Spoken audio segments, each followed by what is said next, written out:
సోదరులు చినుకుమూర్తి గారు, పెద్దలు రాములు గారు,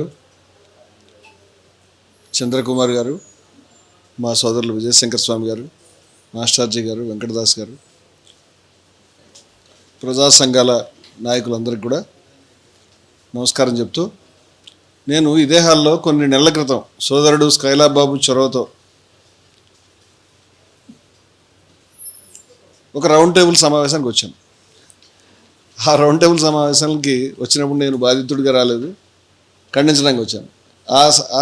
ఆ సమావేశం జరిగింది రంగరాజన్ గారి మీద వీర రాఘవరెడ్డి అనేటువంటి పేరుతో రామరాజ్య ఏ ముఠా పేరు పెట్టుకున్నారో గుర్తులేదు నాకు,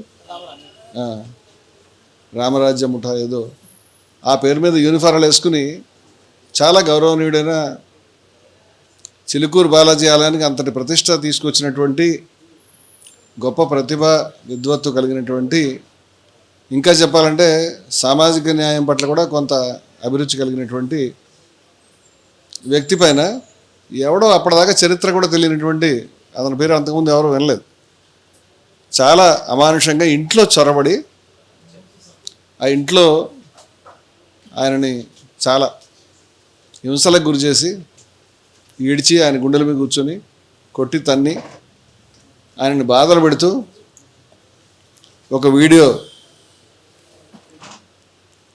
వీడియోని చేసి ఆ వీడియోని చాలా గొప్పగా తన ఛానల్స్లో తన దగ్గర రిలీజ్ చేసుకోవడం అనేది అప్పుడు బయటకు వచ్చింది. ప్రపంచం అంతా దిగ్భ్రాంతి చెందారు, ఇట్లా సాధ్యమేనా. అయితే సోదరుడికి నేను చెప్పేది, ఈ డిమాండ్లు దాటి కూడా మనం కొన్ని డిమాండ్లు పెట్టాలని చెప్తున్నాను. ఎందుకంటే అది జరిగినప్పుడు ఆ తర్వాత ఈ వీర రాఘవరెడ్డి అనేటువంటి వాడు మట్టి మసైపోతాడు, మొత్తం అందరూ ఖండించారు, ముఖ్యమంత్రులు కూడా వచ్చారు అని అందరూ అనుకున్నారు. ఏం కాలేదు. వీర రాఘవరెడ్డి బయటకు వచ్చి దర్జాగా ప్రెస్ మీట్లు పెట్టుకున్నాడు. వీర రాఘవరెడ్డిని పిలిచేవాళ్ళు, క్రమంగా ఆయనతో మాట్లాడేవాళ్ళు వచ్చారు. అలా జరుగుతుందని నేను ఆ రోజే ఓవర్ నైట్ ఇతను అయ్యాడని. సో ఇప్పుడు దాన్ని ఎగ్జాక్ట్గా దాన్ని కంపేర్ చేయడం కరెక్టో కాదో నాకు తెలియదు. అటువంటిదే ఇది మరొక ఘటన. నేను అందరికీ విజ్ఞప్తి చేసేది ఏంటంటే, ఇది ప్రజా సంస్థలు, ప్రజా సంస్కృతి వర్సెస్ కశ్యప్ రెడ్డిగా చేయకండి. కశ్యప్ రెడ్డి అనేటువంటి వాడు ఈ విష సముద్రం దాంట్లో ఒక బిందువులు అంటాడు. కశ్యప్ రెడ్డిని పిలిచి ఇవాళ చాలామంది ఇంటర్వ్యూలు కండక్ట్ చేస్తున్నారు. అది మీకు తెలుసలేదు, నాకు తెలియదు. ఆయన అరెస్ట్ కాలేదు, పైపెచ్చు బయట ఛానల్స్లో దర్జాగా ఇంటర్వ్యూలు ఇస్తున్నారు. వాళ్ళు అడిగేవాళ్ళు కూడా అట్లా ఎందుకు కొట్టారు, ఇంకొంచెం ఎక్కువ కొట్టచ్చు కదా, చంపచ్చు కదా. అదే నేను ఎందుకో బయట తీసుకెళ్ళి కొడదామని అనుకున్నాను, లేకపోతే లేదు చంపేమైనా. కింద కామెంట్స్, పైన యాంకర్ మాట్లాడే మాటలు, ఇదంతా అబెట్టింగ్ ది క్రైమ్ అని అది జడ్జి గారు ఉన్నారు కాబట్టి బాహాటగా జరుగుతుంది. అంచేత నన్ను ఇందాక ఎవరో ఇంటర్వ్యూ చేసినప్పుడే నేను లేట్గా వచ్చాను. వారికి ఏం చెప్పారంటే, కశ్యప్ రెడ్డి మీద నాకేమి వ్యక్తిగతమైన కక్ష కానీ వ్యక్తిగతమైన కోపం కానీ ఇవాళకి రాలేదు. అతను ఒక పర్వర్టెడ్ యూత్, అతను దారి తప్పినటువంటి చాలా వికృత మనస్తత్వం, మతోన్మాద వికృత మనస్తత్వం వచ్చినటువంటి కుర్రవాడు. అతను శత్రువుగా చేసుకునేంత పిచ్చివాడిని కాదు నేను. అతని వెనకాల ఏ ఐడియాలజీ ఉందో నాకు బాగానే తెలుసు. I'm speaking about the ideology. It produces Kashyap Reddys. వేల మందిని ప్రొడ్యూస్ చేస్తూ ఉంటుంది. నేను ఒక్కొక్కడిని శత్రువు కింద పెట్టుకుని మాట్లాడే ఉద్దేశంలో లేను. ఏ యూట్యూబర్ కూర్చుని ఆయన ఇంటర్వ్యూలు చేస్తున్నాడో వాడు కశ్యప్ రెడ్డి నా ఉద్దేశం. ఎవడు కామెంట్లు చేస్తున్నాడు వాడు కూడా కశ్యప్ రెడ్డే. ఆయన కొట్టు అంటే కదా కొట్టాడు అని క్వశ్చన్లు వేస్తున్నాడు కశ్యప్ రెడ్డే. కొట్టాను కాదు, నేను ఆ రోజు నరకని కూడా చెప్పాను, చంపు అని చెప్పాను. అంటే మీరు అక్కడ చూసినటువంటి దృశ్యాలు కేవలం అక్కడ కెమెరా ముందు రికార్డ్ అయ్యి బయటకు వచ్చినవి, కెమెరా ముందు రికార్డ్ అయ్యి బయటకు రానివి, కెమెరా ముందు రికార్డ్ కానిటువంటి కూడా అక్కడ జరిగినటువంటి ఒక వైలెంట్ మోస్ట్ డివాస్టింగ్ సీన్ ఏదైతే ఉన్నదో దాంట్లో కొంత శాతం మాత్రమే బయటకు వచ్చింది తప్పితే వాస్తవంగా చాలా పెద్ద గొడవ అది. అక్కడ ఉన్న సిబ్బంది ఎవరో ఆపుతున్నా ఆగకుండా అతను గట్టిగా అరుస్తూనే ఉన్నాడు. అతన్ని బయటకు తీసుకెళ్లారు, కూర్చోబెట్టారు, అతను సంజాయించే ప్రయత్నం చేశారు. అతను మళ్ళా లోపలికి స్టూడియోలో తీసుకొచ్చారు. తీసుకొచ్చిన తర్వాత స్టూడియోలో కెమెరా ముందు మళ్ళీ అరవడం మొదలు పెడితే మీరు భౌతిక దాడి చేయించడమే కాకుండా మళ్ళీ తిట్టించే పని కూడా మొదలుపెట్టారు. నేను వెళ్ళిపోతానని అంటే, లేదు మీరు నేను లేచి మాట్లాడుతుంటే మీరు మాట్లాడద్దు, కూర్చోండి, మేము చెప్పిస్తాం అని అంటారు. అతను అందరి ముందు దుర్భాషలు ఆడుతూ ఉంటాడు. ఆ క్రమంలో అది అతను మాట్లాడినటువంటి విధానం కానీ మాటలు కానీ ఇవన్నీ కూడా బయట ప్రపంచంలో పెద్దగా తెలియలేదు. అందుకని మనము ఏదైనా సంఘటన జరిగితే వీరరాఘవరెడ్డినో కశ్యపరెడ్డినో టార్గెట్ పెట్టుకోవడం కాదు. వీరరాఘవరెడ్డిలు కశ్యపరెడ్డిలు ఏ కేంద్రం నుంచి పుడుతున్నారో మనకు అందరికీ తెలుసు. ఆ కేంద్రాన్ని మనం టార్గెట్ చేయడానికి మొహమాటం పడక్కర్లేదని నా ఉద్దేశం. అంటే మీకు శత్రువు కనీసం స్థాయి ఉండాలి, వాడికి ఆ స్థాయి లేదు. అతన్ని శత్రువుగా పెట్టుకోవాల్సిన అవసరం మనకు లేదు. అరెస్ట్ కాలేదు అంటే లాకి సంబంధించి కూడా అతను అరెస్ట్ అయినా అది వాస్తవంగా చెప్పాలంటే జడ్జి గారు చెప్పాలి, ఎవరెవరైనా దొమ్మిలాడి ఎవరెవరైనా చెంపదెబ్బ కొడితే అది చిన్న కేసే అవుతుంది. కానీ ఒక కెమెరా ముందు లక్షల మంది చూస్తున్నప్పుడు అది చూస్తున్నారని తెలిసి కూడా కొట్టడం అనేది కొంచెం గ్రావిటీ ఎక్కువ క్రైమ్ అవుతుంది. దానికి ఎటువంటి సెక్షన్స్ పెట్టాలో నాకు తెలియదు. నాకు తెలిసి నాన్ కాగ్నిజబుల్ సెక్షన్సే పెడుతున్నారు, కాగ్నిజబుల్ సెక్షన్స్ పెట్టలేదు. వారు చూశారు, వాటికి స్టేషన్ వైల్స్ వస్తాయి, పెద్ద విషయం కాదు. అతను రోడ్డు మీద ఉంటాడు, మనం ఎంత ధర్నా చేసి అరెస్ట్ చేయించినా మళ్ళీ 15 రోజుల తర్వాతనే 3 రోజుల తర్వాత 4 రోజుల తర్వాత బయటకు వస్తాడు. We must face him. ఇప్పుడు అతన్ని మనం సెంటర్డ్గా ఆలోచన చేస్తే ఇక్కడ పొరపాటు చేస్తాం. నేను నా అభిప్రాయం చెప్తున్నాను. నేను ఈ వరుస క్రమాల ఘటన చూడండి. ఇందాక రాములు గారు చాలా పెద్దవారు, వారు హిందూ మతంలో చీలిక అన్నారు. నేను పర్సనల్గా ఐ డోంట్ యాక్సెప్ట్ దిస్. నేను దీన్ని అంగీకరించట్లేదు. హిందూ మతంలో ఏ చీలిక లేదండి. మీరు గోధీ లేదా మోదీ యొక్క భక్తులకి మీరు హిందూ మతం యొక్క స్టేటస్ దయవుంచి ఇవ్వకండి. మేము చెప్పాము, వీ రిప్రజెంట్ సనాతన ధర్మ అండ్ దే రిప్రజెంట్స్ వినాశన ధర్మ. వాళ్ళు హిందువులు కాదు, వాళ్ళు వినాశన ధర్మంలో ఉన్నారు. హిందూ మతంలో చీలికంటే మీరు అనవసరంగా వాళ్ళని వ్యాలిడేట్ చేస్తున్నారు. ఎందుకు చేస్తారని అడుగుతున్నాను నేను. వాళ్ళు హిందూ మతంలో యొక్క ఏ విలువలు రిప్రజెంట్ చేస్తారు, నేను యాక్సెప్ట్ చేయను. 2 మతోన్మాదులు సమాజంలో ఇప్పుడు కూడా 2-3% ఏదో దాటరు. వాళ్ళు ఇన్ఫ్లుయెన్స్ చేస్తారు. కార్ల్ మార్క్స్ గారు ఏం చెప్పారంటే, ఓ సిద్ధాంతం అనేది జనబాహుళ్యం యొక్క మనసుల్ని ఆకట్టుకున్నప్పుడు అది భౌతిక శక్తిగా మారుతుంది అన్నారు. ఇప్పుడు విద్వేషం అనేటువంటి ఒక ideology, it's an ideology. I never said my enemy is RSS. చాలామంది చాలాసార్లు అడిగితే ఆర్ఎస్ఎస్ అంటే ఆర్ఎస్ఎస్ నా శత్రువు కాదని చెప్పాను. అంత చిన్న టార్గెట్లు పెట్టుకొని మోదీ నా శత్రువు కాదు, బీజేపీ నా శత్రువు కాదు. ఆర్ఎస్ఎస్ యొక్క ఐడియాలజీ నా శత్రువు. ఆర్ఎస్ఎస్ ఐడియాలజీ ఆర్ఎస్ఎస్ కంటే పాతది. ఆర్ఎస్ఎస్ 100 ఏళ్ళు అయింది పుట్టి. ఐడియాలజీ చాలా సంవత్సరాల నుంచి హిందూ మతోన్మాదం అనేది ఉంది. ముస్లిం మతోన్మాదం, ఇస్లాం మతోన్మాదం, క్రైస్తవ మతోన్మాదం కూడా ఉన్నాయి. సంస్థలు వస్తాయి పోతాయి. మనం ఐడియాలజీతో ఫైట్ చేయాలి. ఐడియాలజీ ప్రజల మెదడును పట్టుకుంటే అది భౌతిక శక్తిగా మారుతుంది. భౌతిక శక్తి మాత్రమే ఫేస్ చేయగలుగుతుంది. భౌతిక శక్తిని మీరు పుట్టించాలంటే సామరస్యాన్ని ఒక ఐడియాలజీకి మీరు తయారు చేసి మళ్ళీ దాన్ని కోట్ల మంది, మిలియన్ల మంది మెదళ్లలోకి ఎక్కించాలి. అప్పుడు అది భౌతిక శక్తిగా మారుతుంది. ఆ భౌతిక శక్తి విద్వేష భౌతిక శక్తిని ఎదుర్కొంటుంది. నాకు అర్థమైన మార్క్స్ అది. అందువల్ల ఆ భౌతిక శక్తిని పుట్టించేటువంటి కార్యక్రమం మనం చేయాలి. అంటే విద్వేష వ్యతిరేక భావజాలాన్ని మనం తయారు చేయాలి. మనం విద్వేష వ్యతిరేక భావజాలాన్ని తయారు చేసే క్రమంలో విద్వేషాన్ని రిప్రజెంట్ చేసే శక్తులను వ్యాలిడేట్ చేయకూడదు, వాళ్ళకి గౌరవం ఇవ్వకూడదు, వాళ్ళు హిందూ మతానికి రిప్రజెంట్ చేస్తున్నారు అనకూడదు. మొత్తంగా హిందూ మతాన్ని తిట్టే పనికి మీరు పూనుకోకూడదు. ఎందుకంటే చాలామందికి తెలియని విషయాలు నేను చాలా కాలం నుంచి చెప్తున్నాను. ఇది చాలా కాలం నుంచి నా మీద దాడి జరుగుతుంది అనేది మా సంస్థల్లో కానీ మాకు కానీ ఒక అంతర్గతమైన అంచనా, ఎనీ మూమెంట్ అని అనుకుంటున్నాం. ఎందుకంటే మాకు వచ్చేటువంటి కాల్స్ కానీ బయట వాతావరణం కానీ నేను రెగ్యులర్గా విస్తారంగా మాట్లాడుతున్నప్పుడు వస్తున్నటువంటి కామెంట్స్ కానీ ఏదో ఒక రోజు మనం కొడతారు ఖాయంగా, లేదా చంపుతారని కూడా అనుకుంటున్నాం. కానీ నేను ఊహించడంవల్ల ఒక టీవీ డిబేట్లో ఎవరైనా కొడతారనేది ఇప్పటిదాకా తస్లీం నస్రీన్ కేసులో ఒకసారి 20 ఏళ్ళు అయినట్టుంది. ఇక్కడ ఒక ప్రెస్ మీట్లో వాళ్ళు అటెంప్ట్ చేశారు, ఎంఐఎం వాళ్ళు ఆమె మీద చెప్పు వేసినటువంటి పని చేశారు. ఆ రోజు ఎన్ఐ గారు వాళ్ళు కండక్ట్ చేశారు, నేను కూడా ఉన్నాను దాంట్లోనూ. మేము ఇక్కడ పెద్ద ర్యాలీ పెట్టబోతే ఎల్బీనగర్లో వద్దండి, మీరు ప్రెస్ మీట్ పెట్టాం వచ్చేసేయండి అని అన్నారు. I made a mistake. నేను ర్యాలీ పెట్టి ఉండాల్సింది, చరిత్రలో చెప్పుకోవడం ఉండేది. మేము ర్యాలీ చేయకుండా ఓన్లీ పత్రికా సమావేశాలకు వెళ్ళాం, తప్పు చేశాం. అందువల్ల మనకి క్లారిటీ అవసరమని నేను చెప్తున్నాను. తర్వాత నా గురించి కొన్ని విషయాలు అంటే చాలామంది కొంత గందరగోళం ఉంటుంది, ఎవరు రమణమూర్తి మనం సపోర్ట్ చేయడం కరెక్ట్ కాదని. మొట్టమొదటి సోదరులందరికీ ఈ విషయాన్ని మద్దతు ఇవ్వడానికి, విషయంగా చూడాలి తప్పితే వ్యక్తులను చూడాల్సిన అవసరం లేదు. నేను ఎవరో అడిగితే చెప్పాను, ఒక బీజేపీ నాయకుడిని ఎవరైనా కొట్టినా సరే నేను మద్దతు ఇస్తానని చెప్పాను. ఎవరిని కొట్టకూడదు. బీజేపీ నాయకుడిని చర్చల్లో భాగంగా ఎవరైనా వెళ్ళి కొట్టారనుకోండి, తప్పని చెప్తాం కదా, మీరు చెప్పరా, నేను కూడా చెప్తాను. అంచేత మనిషి ఎవరనేది ఇంపార్టెంట్ కాదు, విద్వేషం కరెక్టా కాదనేది ఇంపార్టెంట్. ఇక్కడ నేను నిన్న ప్రెస్ మీట్లో చాలా విస్తారంగా మాట్లాడాను. చాలా రోజుల నుంచి జరుగుతున్నటువంటి విషయాల్లో రోజువారీగా పని తీవ్రత పెరిగిపోతున్నది. హిందూ మతం యొక్క శిబిరంలో ఎంటర్ అయ్యి మతోన్మాదుల్ని ఛాలెంజ్ చేయడం నాకు తెలిసి భారతదేశంలో ఎవరు చేయలేదు. ఒక వ్యూహ ప్రకారం మేము ఈ పని చేసుకుంటూ వచ్చాం, విజయశంకర్ స్వామి గారు, నేను. ఇవాళ భారతదేశంలో హిందూ మతంలో నిలబడి మీరు హిందువులు కాదు అని మతోన్మాదుల్ని ఛాలెంజ్ చేసే కేంద్రాలను మేము నిర్మించే ప్రయత్నం చేశాం. నా దృష్టిలో ఇది వ్యూహం రీత్యా చాలా కరెక్ట్ అయినటువంటి చర్య.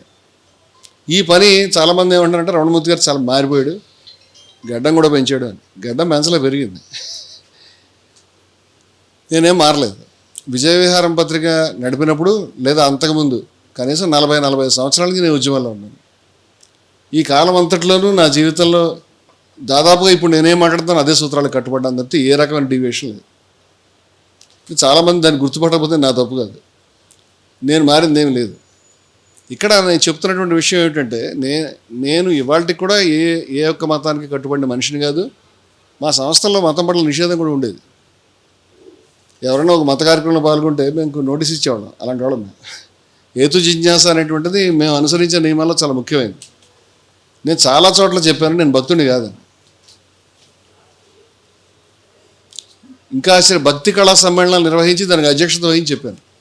జిఆర్ స్వామి గారి సమక్షంలో భారీ కార్యక్రమం పెట్టి ఆయన రిక్వెస్ట్ మీద భారీ కార్యక్రమం మొత్తం అందరినీ నేనే తరలించాను, 600-700 మందిని.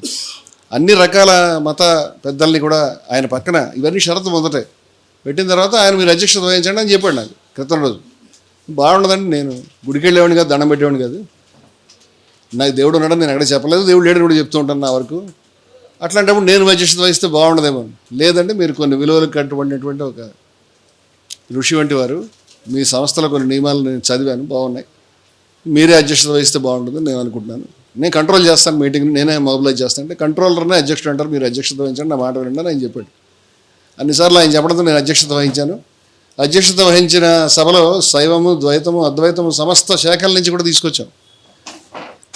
నారాయణమ్మ గారిని ఆయన పక్కన కూర్చోబెట్టాం. మా దగ్గర 4-5 లక్షలు పోయింది ఆవిడ మాట్లాడింది ఆ సభలో, మా ఛానల్లో. అలాగే షిరిడి సాయిబాబా శాఖ నుంచి వచ్చినటువంటి వాళ్ళని కూర్చోబెట్టాం. ఇలా అన్ని సాంప్రదాయాల నుంచి వారి పక్కన సమానమైనటువంటి స్థాయిలో కూర్చోబెట్టాం. నేను అధ్యక్షత వహించి మాట్లాడాను. నేను మాట్లాడుతూ నేను చెప్పిన హైందవ భక్తి కళా సమ్మేళనం అనే మాట నేను కాయిన్ చేశాను. దాని డిజైన్ మొత్తం నేను చేశాను. అది చేసినప్పుడు నేను చెప్పినటువంటి మాట ఏంటంటే నేను భక్తుడిని కాదని చెప్పాను. ఆ ప్రసంగాలు ఇప్పుడు కూడా మా ఛానల్లో దొరుకుతాయి. నేను ఎప్పుడు మాట్లాడినా ఇదే మాట్లాడతాను. జిఆర్ స్వామి గారి తర్వాత అర్చక శిక్షణ శిబిరాలు నడిపారు ఎస్సీబీసీ ఎస్టీలకి. అంటే నన్ను స్పీకర్గా రమ్మంటే నేను గుడికే వెళ్ళాలంటే దండం పెట్టండి, నేను వెళ్తే బాగుండదేమో అర్చకులకు మాట్లాడడానికి అని చెప్పాను. లేదండి మళ్ళీ మీరు కొన్ని విలువలు కట్టుబడతారని ఇవన్నీ చెప్పి మీరు వస్తేనే బాగుంటుంది. మరొక మాట కూడా ఏం చెప్పారంటే ఎస్సీలు, బీసీలు, ఎస్టీలు అనేది మీరే అంటించారు మా తలలోను అని చేత మీరు రావడం సబబు. ఎందుకంటే ఇది ఎస్టీ పురోహితుల యొక్క మీటింగు, అదేవిధంగా శిక్షణ శిబిరం, అదేవిధంగా ఎస్సీబీసీ తెలంగాణ 2 సందర్భాల్లో వారు పిలిస్తే నేను వెళ్ళాను. అది కూడా ఈ వద్దని చెప్పే వెళ్ళాను. వెళ్ళినప్పుడు కూడా నేను మూర్తికి కాదు స్ఫూర్తికి భక్తుడిని కూడా స్పష్టంగా చెప్పాను, పదే చెప్పాను. ఆయన చేత there is no deviation at all, I never said. ఇప్పటిదాకా నేను రామభక్తుడిని, కృష్ణ భక్తుడిని చెప్పిన ఒక వీడియో కూడా లేదు, నేను చెప్పలేదు. నేను సాయిబాబా ఉద్యమంలో బ్రహ్మకుమారులతో పాటు సాయిబాబా ఉద్యమం, బ్రహ్మకుమారి, మేము ఆర్ఎస్ఎస్ ఆ యొక్క సంస్థలు ఏవైతే ఉన్నాయో వాళ్ళకంటే చాలాసార్లు ఒక అడుగు ముందున్నాం. వీడు ఇక్కడికి పోతాడు, మనం ముందరాడిపోవాలి.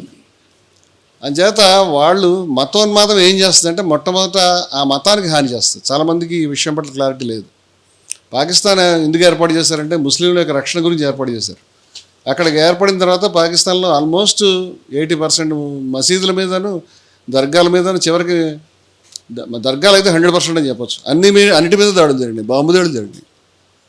మహమ్మద్ ప్రవక్తకి ఆయన పుట్టినరోజు సందర్భంగా ర్యాలీలు తీస్తారు, ఆ ర్యాలీల మీద బాంబు దాడులు జరిగినాయి. భారతదేశంలో జరగలేదు.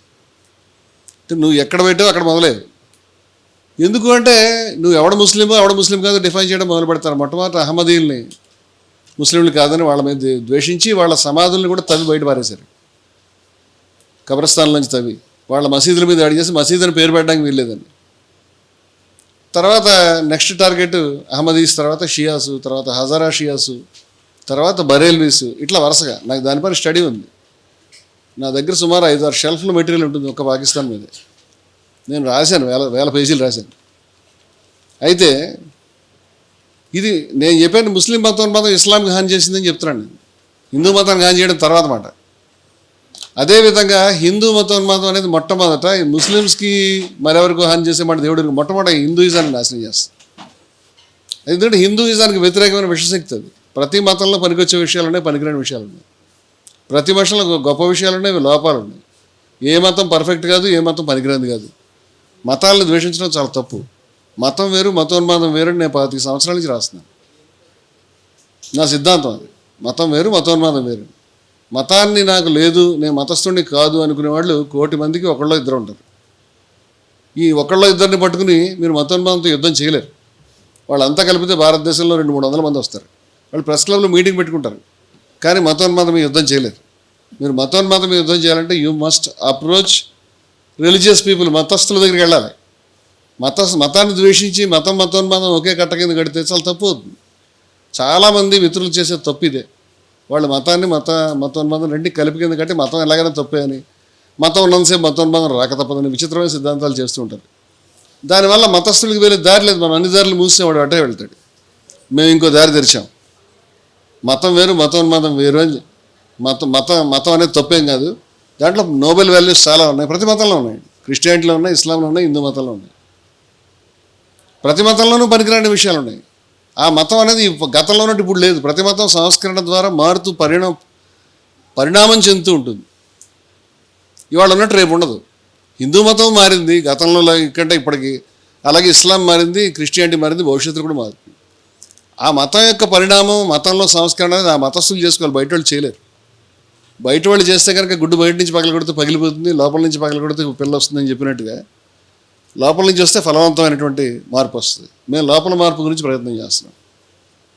దీన్ని నేను చాలా వేదికల మీద ఏం చెప్పానంటే, హిందూ మతంలో ఆధ్యాత్మిక ప్రజాస్వామిక విప్లవం అని చెప్పాను. హిందూ మతంలో ఉన్నటువంటి విద్వేషం, హిందూ మతంలో ఉన్నటువంటి అసమానత్వాన్ని బోధించే అంశాలు ఏమున్నాయో వాటిని సమూలంగా తుడిచిపెట్టడం మా టార్గెట్ అని చెప్పాను. ఇది మత వేదికల మీద చెప్పాను ఈ విషయాన్ని. వాటిని ఎక్కడ ఉండనేమో అని చెప్పాను. ఎక్కడున్నా సరే అని చెప్పాను. ఎక్కడెక్కడ ఉన్నాయో నాకు తెలుసు అని చెప్పాను. వాటిని తుడిచిపెట్టే కార్యక్రమాన్ని, ఆ మతంలో ఉన్న గొప్ప విలువలను ఎత్తిపట్టుకుని చేస్తామని చెప్పాను. సమానత్వ సూత్రాన్ని ఎత్తిపట్టుకుంటాం ఋగ్వేదంలో, దాన్ని పట్టుకునే అసమానత్వాన్ని నిర్మూలిస్తాం. ఇదే పని మాకు. అంతేకాదు, ఎవరు అసమానత్వాన్ని సమర్థిస్తున్నారో, ఎవరు విద్వేషాన్ని సమర్థిస్తున్నారో, ఎవరు హిందూ మతానికి వ్యతిరేకంగా వాళ్ళు మత వ్యతిరేకులని చెప్తున్నాం మేము. మీరు మత వ్యతిరేకులు, మీరు వినాశన ధర్మాన్ని పాటిస్తున్నారండి. మీరు పెద్దవాళ్ళు అవ్వచ్చు, చిన్నవాళ్ళు అవ్వచ్చు, మీరు దీనికి సారీ చెప్పుకోవాల్సి ఉంటుంది భవిష్యత్తులో. క్రిస్టియానిటీలో చెప్పారండి. క్రిస్టియానిటీలో పోపు గారు చెప్పారు. వాళ్ళు కలోనియలిజానికి, వలసవాదానికి, వర్ణ వివక్షకి, చాలా నేరాలకి, సైంటిస్టుల మీద దాడులకి చేసినందుకు క్షమాపణ చెప్పారు. మీరు కూడా చెప్పాల్సి వస్తుంది. చెప్పాలి. ఎందుకు చెప్పకుండా ఉంటారు? చెప్పకపోతే తప్పు చారిత్రకంగా ఎవరు సరి చేస్తారు? ఇది చాలా అర్జెంటుగా జరగాల్సిన ఉద్యమం. ఈ క్లారిటీ అనేది చాలామందికి లేదు, మాకు ఉంది. అంచేత ఈ కార్యక్రమం మేము చేస్తూ ఉన్నప్పుడు రంగరాజన్ గారి మీద దాడి, సరే నా మీద దాడి, నన్ను అజ్ఞేయవాదిగా చెప్పుకున్నాను. అజ్ఞేయవాదం హిందూ మతంలో ప్రధానమైన శాఖ. ఈ క్లారిటీ చాలామందికి ఇప్పుడు నిన్న ప్రెస్ మీట్ అయిన తర్వాత నా మీద ఏ ట్రోలింగ్ జరుగుతుందో కొంత చూడగలిగాను. I could understand. దాన్ని ఆన్సర్ చేయకపోతే తప్పు అవుతుంది. ప్రజల్లో వెళ్ళాల్సిన చెడు మెసేజ్ వెళ్ళిపోతుంది. ఈ రమణమూర్తి పైకి చాలా ప్రశాంతంగా చక్కగా నైతికత మాట్లాడతాడు, చాలా దుర్మార్గుడు, చాలా నేరాలు చేశాడు, ఘోరాలు చేశాడు అని ఒక ట్రోలింగ్ చేస్తున్నారు. తర్వాత నేను ఏదో మాట్లాడినటువంటి వీడియో అని ఒకటి పెట్టారు. అయితే నేను కెమెరాస్ కూడా ఉన్నాయి కాబట్టి, మిత్రులంతా కూడా ఉన్నారు కాబట్టి I must clarify all this. Let it be. అది కావాలి, అవసరం అది. నేనేం చెప్తానంటే, దీంట్లో రహస్యంగా దాచుకోవాల్సిన విషయాలు మాకంటూ ఏమీ లేవు. నేను ఎప్పుడు భక్తుడిని కాదు అని చెప్పాను. నేను హిందువుని అని చెప్పాను, హిందూ అజ్ఞేయవాదిని అని చెప్పాను. అజ్ఞేయవాదం హిందూ మతంలో చాలా ముఖ్యమైనటువంటి విషయం. భారతదేశంలో ప్రాచీనమైన సాంప్రదాయాల్లో అజ్ఞేయవాదమే ప్రధానమైనది. ఇంగ్లీష్లో అగ్నోస్టిసిజం అంటాం. Buddhism is an agnostic religion, Jainism is an agnostic religion. Hindu మతంలో షడ్దర్శనాల్లో ఉన్నటువంటి 6 దర్శనాలు, 5 దర్శనాలు నన్ను అడిగితే 6 కూడా అవి నిరీశ్వరవాదమే. అవి సాంఖ్యంలో ఈశ్వరతత్వం లేదు. చాలామందికి తెలియదు, ఈ క్లారిటీ లేదు. మీరు చెప్పుకోండి, నేను వేదాల్లో కూడా ఏ సూక్తంలో అన్యాయవాదం ఉందో చెప్పగలుగుతాను. అంచేత నేనేమంటానంటే, నేను రాముడిని కృష్ణుడిని పూజించే వాళ్ళని తిట్టడం లేదు, వాళ్ళని అవమానించట్లేదు, భక్తి ఉండకూడదని అంటలేదు. నేనేమంటానంటే ఇది ఒక శాఖ, ఇది ఒక శాఖ. హిందూ మతంలో ఇట్లాంటి వందల శాఖలు ఉన్నాయి. This is the clarity. GR Swami గారికి నేను ఏం చెప్పానంటే, శ్రీ వైష్ణవం చాలా గొప్పది, కానీ Sri Vaishnavam is equal to Hindu మతం అంటే నేను ఒప్పుకోను. శ్రీ వైష్ణవం హిందూ మతంలో ప్రధానమైన శాఖ, కానీ దానికి అనేకమైన శాఖలు ఉన్నాయి, వేరే శాఖలు. ఎవరైనా అంటే శైవము వైష్ణవం, శైవం వైష్ణవం నీకు తెలిసింది అంతే, మేము చాలా చెప్తాం. అంతేకాదు రాముడిని కేంద్రంగా పెట్టి మాట్లాడడానికి మేము ఎప్పుడూ అంగీకరించలేదు. హెచ్పి ఏర్పడినప్పుడే మేము చెప్పాం, జై శ్రీరామ్ అనకపోతే హిందూ కాదు, యు ఆర్ వెరీ రాంగ్. రాముడిని అంగీకరించినటువంటి హిందూ శాఖలు ఇవాళకి హిందూ మతంలో చాలా ఉన్నాయి. పంపిస్తారా మీరు వాళ్ళందరినీ బయటికి? ఈ క్లారిటీ లేకుండా యుద్ధం చేస్తాం. మనం అంత తెలుసుకోవాలి విషయాన్ని. రాముడు, అయోధ్య, కృష్ణుడు వీడిని ఆమోదించడం అనేది హిందూ మతంలో షరతు కాదు. నేను చాలా చెప్పగలుగుతాను. దయానంద సరస్వతి గారు ఆర్య సమాజ్. దురదృష్టం ఏంటంటే మన కుల నిర్మూలన ఉద్యమకారులు ఆయన పక్కన పెట్టారు. ఆయనంత పోరాటం చరిత్రలో చాలా గొప్ప పోరాటాలు చేసిన వాళ్ళు గురు గోవింద్ సింగ్, దయానంద సరస్వతి వస్తారు. మనం మన పరిధిని కుచించుకున్నాం కాబట్టి 2-3 పేర్లు చెప్తున్నాం, మేము 30 మంది పేర్లు చెప్తాం. దాంట్లో ముఖ్యులు వీళ్ళు. దయానంద సరస్వతి స్థాపించిన ఆర్య సమాజంలో విగ్రహారాధన లేదు. దయానంద సరస్వతి గారు రాముడు, కృష్ణుడు మహా అయితే గొప్ప రాజులై ఉంటారు, దేవుళ్ళు ఎలా అవుతారని అడిగాడు. నేను ప్రింట్ చేశాను 25 ఏళ్ల క్రితం, కేసులు ఫేస్ చేశాను, అది కూడా చెప్తున్నాను. ఇప్పుడు నేను అడుగుతున్న విషయం ఏంటంటే, ఆర్య సమాజిస్టులు హిందువులు కాదని ప్రకటించండి మీకు దమ్ముంటే. బ్రహ్మ సమాజంలో విగ్రహారాధన లేదు, బ్రహ్మ సమాజిస్టులు హిందువులు కాదని ప్రకటించండి మీకు దమ్ముంటే. అచల సిద్ధాంతంలో హిందూ విగ్రహారాధన లేదు, మీరు ప్రకటించండి దమ్ముంటే. అలేఖ మహిమ సాంప్రదాయం, మా అధ్యక్షులు అలేఖ మహిమ సాంప్రదాయానికి చెందినటువంటి వారు. నేను ప్రధాన కార్యదర్శి, హెచ్పి అనే సంస్థ, Hindus for plurality and equality అని మేము సంస్థ పెట్టుకున్నాం. జయభారత్ ఉద్యమంలో కనీసం 20 సంస్థలు ఉన్నాయి. ఈ సబ్జెక్ట్ డీల్ చేసేది హెచ్పి. ఈ సబ్జెక్ట్ డీల్ చేసే వాళ్ళకి సబ్జెక్ట్ క్లారిటీ ఉండాలి కాబట్టి నేను దీనికి జనరల్ సెక్రటరీని అయ్యాను. మా అధ్యక్షుడు అలేఖ సాంప్రదాయం నుంచి వచ్చారు. అలేఖ సాంప్రదాయం ఏం చిన్న సాంప్రదాయం కాదు. ఒరిస్సాలోను, ఉత్తరాంధ్రలోను కొన్ని వేల మంది క్రింది కులాల సాధువులు, షెడ్యూల్ ట్రైబ్స్, ఎస్సీబీసీ కమ్యూనిటీస్ చెందినటువంటి సాధువులు దాంట్లో ఉన్నారు. వీళ్ళు 150 సంవత్సరాల క్రితం ఎప్పుడో పూరి గుడిలోకి వెళ్ళి విగ్రహాలు తగలబెట్టారు.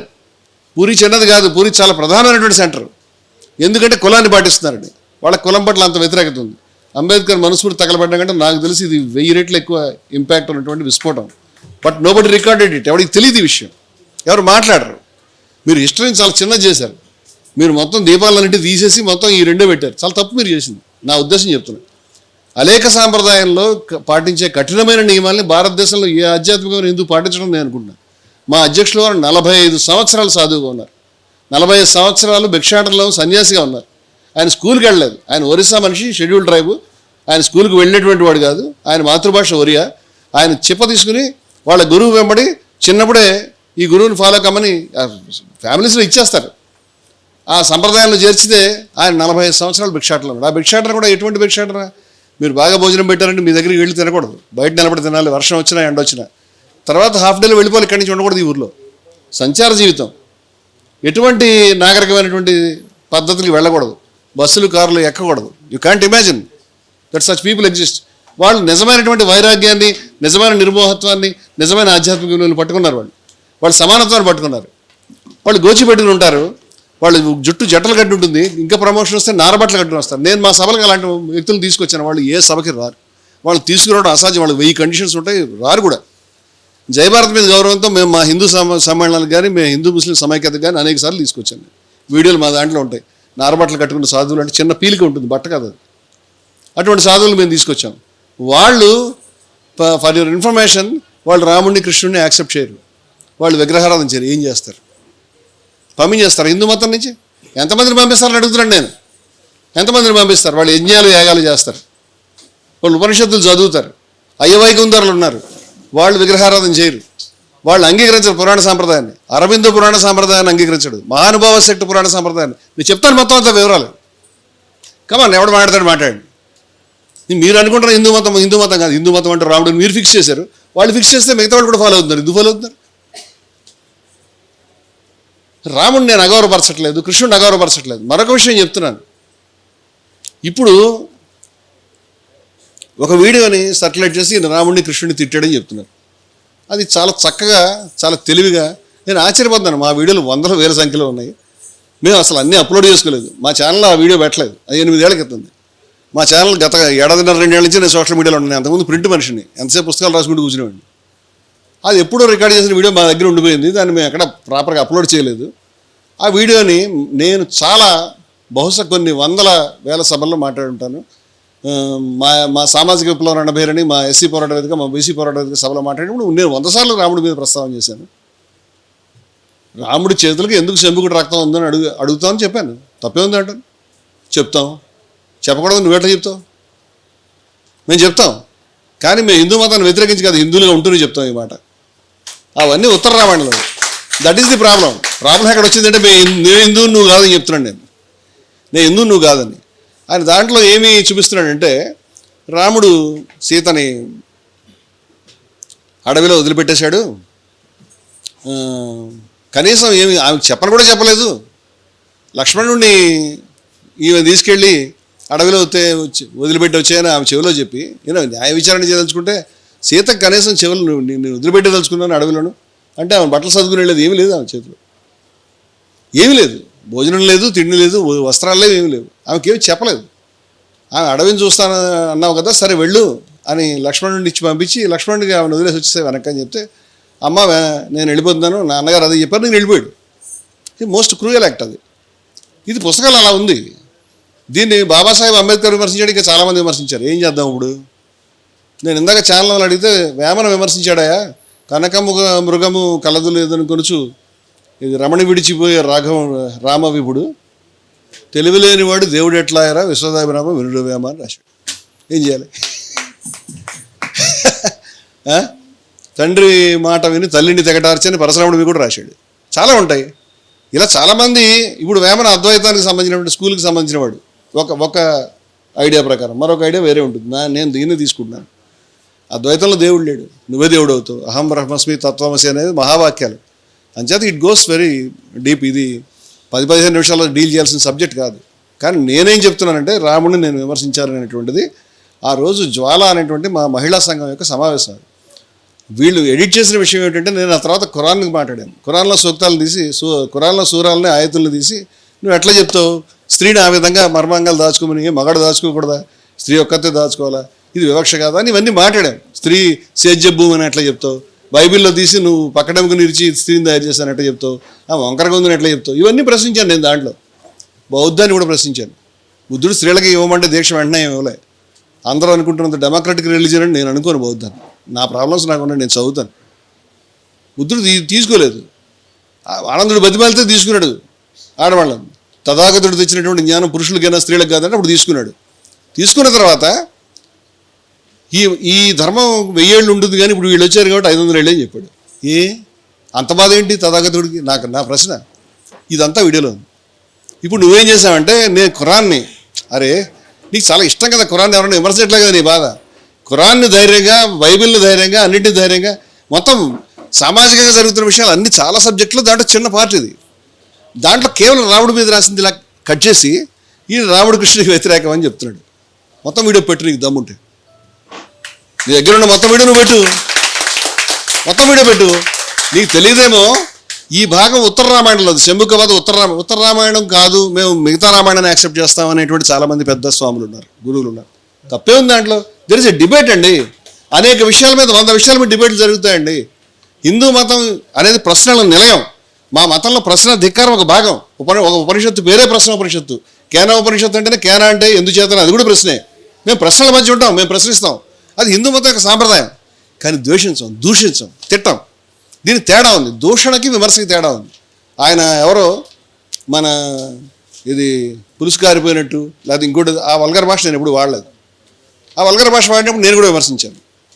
ఆ వల్గర్ భాష మాట్లాడడం, కోట్లాది మంది దేవుడు అనుకునే వ్యక్తి పట్ల వల్గర్ భాష మాట్లాడడం, దూషించడం ఖచ్చితంగా తప్పు అవుతుంది. దూషణకి విమర్శకి తేడా ఉంటుంది. ఇది నా అభిప్రాయం. విమర్శకి హిందూ మతంలో స్థానం ఉంది, దూషణకి స్థానం లేదు. సభ్య సమాజంలో కూడా లేదు. దూషణకి వల్గారిటీకి స్థానం లేదు. వల్గారిటీని, దూషణని మనం వ్యతిరేకించాలి. దాని గురించి కొట్టడానికి కూడా మేము అంగీకరించలేదు. కొడితే మేము దాన్ని ఖండించాం. కొట్టకూడదు, దాని మీద అవసరమైన కన్సెంట్ కేసు ఏమైనా పెట్టుకో, కానీ కొట్టకూడదని చెప్పాం. ఈ క్లారిటీ మనం తెచ్చుకోవాలి. అదర్వైజ్ మనం మొత్తం హిందూ మతాన్ని వ్యతిరేకించే ప్రయత్నం కానీ, లేదా మొత్తం హిందూ మతస్థులను అటువైపు నెట్టే ప్రయత్నం కానీ చేస్తే మనకు చాలా తప్పు చేసిన వాళ్ళం అవుతామని ఇప్పటిదాకా జరుగుతుందని నా అభిప్రాయం. ఆ పని దయవుంచి మనం చేయొద్దు. అని నేను రిక్వెస్ట్ చేస్తాను. ఇది ఓన్లీ మన మధ్య అభిప్రాయాలు పంచుకోవడానికి. మరికొన్ని విషయాలంటే రమణమూర్తి పరమ దుర్మార్గుడు, రమణమూర్తి చాలా నేరాలు చేశాడు, రమణమూర్తి మీద ఈ రకమైన కేసులు ఉన్నాయని పోలీసులు నా మీద విజయ విహారం ప్రారంభం నుంచి ఎండింగ్ దాకా కేసులు పెడతానే ఉన్నారు. 2000 నుంచి 2005 దాకా నడిచింది. ఎన్ని కేసులు పెట్టారో లెక్కలేదు. చాలాసార్లు నాకు మద్దతు వచ్చింది, చాలాసార్లు రాలేదు. మొట్టమొదట మా మీద ఏడాది తిరగకుండా మా మీద కేసు పెట్టినప్పుడు మా ఆఫీస్ సీజ్ చేశారు. మా ఆఫీస్ బాయ్ని, దొరికిన సిబ్బందిని అందరిని అరెస్ట్ చేశారు. బయట పత్రిక పెట్టినటువంటి స్టాల్ వెండర్స్ని అరెస్ట్ చేశారు 2000లో. But I couldn't get support. నన్ను ఎవరు సపోర్ట్ చేసిన ఎవరు లేరు. అప్పుడు మహా అయితే 3-4 పెద్దలు సపోర్ట్ చేశారు. ఇప్పుడు సుందర విజ్ఞాన కేంద్రం పైహాల్లో అప్పుడు మేము సభ పెట్టాం. ధర్మారావు గారును, సోమయ్య గారు, ఇంకా కొంతమంది ఉన్నారు. కానీ ఎవరు కూడా ముందుకు రాలేదు. తర్వాత నన్ను ఎక్స్ప్లోజివ్స్ కేసు మీద పోలీసులు ఎక్స్ప్లోజివ్స్ తెచ్చిపెట్టి రావణ మీద పెట్టింది. చిన్న ఆయన ఏదో మాట్లాడాడు కాబట్టి చిన్న ఏదో రిఫరెన్స్ మీద ఏదో లింక్ పెట్టారండి. కానీ నా మీద మరీ అన్యాయం ఏంటంటే ఎక్స్ప్లోజివ్స్ తీసుకొచ్చి లెటర్ హెడ్ ప్రింట్ చేసి పట్టుకొచ్చి అవి పెట్టుకుని అది ఎఫ్ఐఆర్ బుక్ చేసి దానికి మళ్ళీ టైం వచ్చేదాకా 1 month వెయిట్ చేసి నేను టూర్కి వెళ్ళి వెనక్కి వచ్చినప్పుడు అరెస్ట్ చేశారు. ఇవన్నీ నీ దగ్గర ఉన్నాయని మా అభిప్రాయం. దాని మీద ఆ రోజు అపారమైన స్పందన వచ్చింది. సైబరాబాద్ కమిషనరేట్ మొత్తం సీజ్ చేశారు. మన వాళ్ళు జ్వాలాముఖి గారు లేరు, వాళ్ళు చనిపోయారు. ప్రేమానంద్ గారు చనిపోయారు. సంధ్య వచ్చింది. అలాగే మనం మీరంతా వచ్చారు. అలాగే లక్ష్మీభారతి గారు సాయంత్రం 8 గంటల దాకా రోడ్డు మీద ఉన్నారు. పోటా కేసు అంటే ఆ రోజు ఊపాలేదు, పోటా ఉంది. పోటా కేసు నా మీద రాసి అరెస్ట్ చేస్తామని ఇచ్చి తీసుకెళ్ళి అరెస్ట్ చూపించే ధైర్యం లేక అరెస్ట్ చేయకుండా నన్ను వదిలిపెట్టారు. ఎందుకంటే ప్రజాప్రతిఘటనకు భయపడి. సాయంత్రం నేను వచ్చేదాకా ఇక్కడి నుంచి జనం లేవలేదు. నేను ఇంటికి వెళ్తానంటే ఇంటికి కాదండి, మీ వాళ్ళంతా అక్కడ వెయిట్ చేస్తాను, మీకు తెలియదు ఆ విషయం అని ఇబ్రహీంపట్నం నుంచి మీరు కొంచెం కమిషనరేట్ దాకా రండి, మేము తీసుకెళ్తామంటే నేను నా కారు మీద వెళ్తానని నేను వెళ్ళి అక్కడ నిలబడిన తర్వాత అన్ని ఫోటోగ్రాఫ్స్ ఉన్నాయి బయటనేటివి. నేను మాట్లాడిన తర్వాత అందరూ లేచారు. అది ఆ రోజు. ఇప్పుడు కూర్చుని రమణమూర్తి ఎక్స్ప్లోజివ్ సప్లై చేశాడు, ఏం చేయమంటావు? వాడు పోలీసు అరెస్ట్ చేస్తే 100 కేసులు రాస్తాడు. వాడు మొత్తం నవలంతా రాస్తాడు.